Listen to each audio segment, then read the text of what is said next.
Аускультация – это метод слухового восприятия звуков. Чаще используется в медицине, но пасечники всего мира давно заняли и эту нишу. Но кто нам расскажет об этом больше, чем они сами? И поэтому снова мы идем в гости. Здравствуйте! Здравствуйте! Такая погода, было тепло, сейчас холодно. Как это все отражается на пчелах? Как нужно правильно слушать?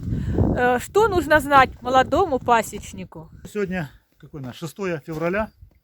Первый день, можно сказать, выпал снег. Зима заканчивается, но снег только начался. Обещают морозы. Вот решил послушать состояние пчел. Чем слушать? Кто чем пользуется? Кто использует медицинский стетоскоп? Кто обыкновенную трубку? Гул слышно. Я это не использую. Мне это не нравится. Постоянно лежит на пасеке, находится обыкновенная пластиковая водопроводная легкая труба 20-я. Ставишь в литок и прекрасно слышно семью. Легкое жужжание равномерное, ни шелеста, ничего. То есть семья зимует в свое удовольствие. Если у пасечника нету стетоскопа, тогда можно использовать обычный листок бумаги и сворачиваем его в трубочку. Закрепляем резинкой. При помощи такой трубочки в тихое время суток можно прослушать пасеку. Если мы услышали дружный равномерный шум, значит семья здоровая. Шум должен идти с нижней части улика. Если пчелы шумят сверху, значит они поднялись наверх. Поднялись наверх, значит у них внизу закончились кормовые запасы.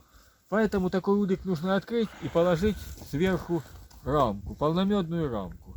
Иначе им в холодное время им может просто не хватить корма. Определить как по звуку. Звук равномерный.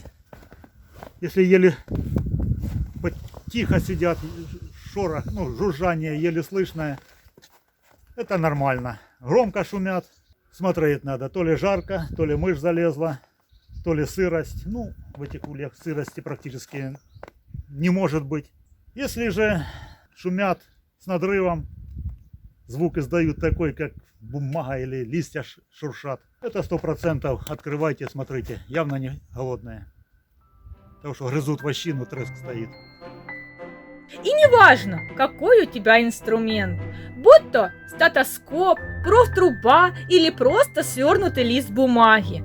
Главное – это любовь к пчелам, желание и чуткое ухо, а опыт приходит с годами.